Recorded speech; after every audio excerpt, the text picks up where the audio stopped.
नमस्कार जी, उत्तर प्रदेश उत्तराखंड देख रहे हैं आप। मैं हूं कुंदन जब्यार। बांग्लादेश में बीते 2 दिन से जो कुछ भी हो रहा है उससे एक बात तो साफ है कि अब बांग्लादेश को इस्लाम चलाएगा। इस समय हमारे पड़ोसी मुल्क में सब कुछ इस्लाम के मुताबिक हो रहा है।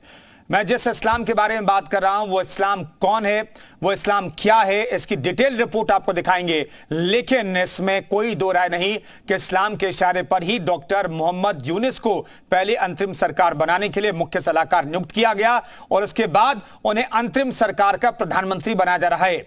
84 साल के नोबेल पुरस्कार विजेता डॉक्टर मोहम्मद यूनुस कल रात 8 बजे बांग्लादेश के प्रधानमंत्री पद की शपथ लेंगे। लेकिन इतना तय है कि यूनुस सिर्फ मोहरा रहेंगे, क्योंकि असली चेहरा तो इस्लाम ही है। कौन है ये इस्लाम, देखिए हमारी एक्सक्लूसिव रिपोर्ट। জীবনের নিরাপত্তা রাষ্ট্রীয় সম্পদ রক্ষা করার দায়িত্ব এখন আমাদের।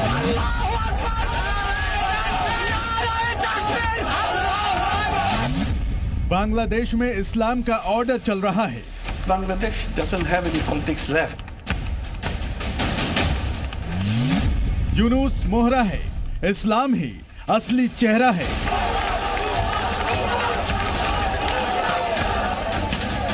बांग्लादेश में हिंसा रुकी नहीं है,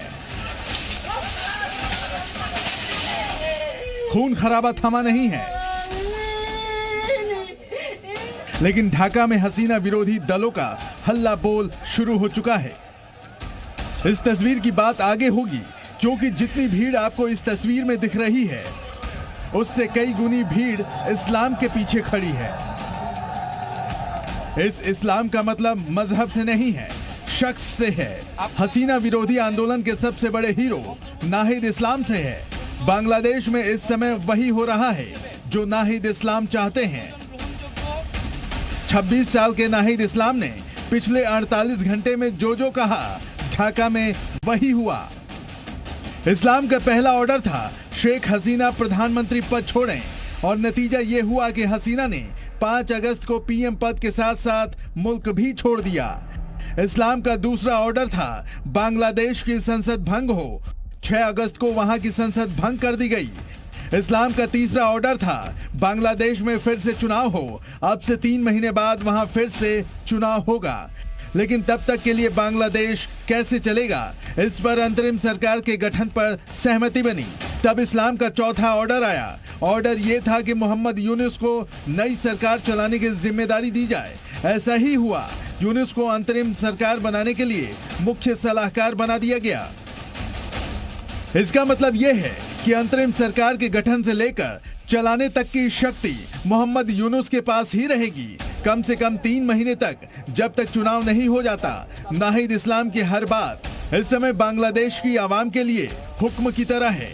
हसीना के खिलाफ छात्र आंदोलन का नेतृत्व करने की वजह से उन्हें जनता का जबरदस्त समर्थन मिला है, और इस्लाम की पसंद है मोहम्मद यूनुस, जो अर्थशास्त्री भी हैं, नोबेल पुरस्कार विजेता भी हैं और भ्रष्टाचार के मामले में जेल भी जा चुके हैं।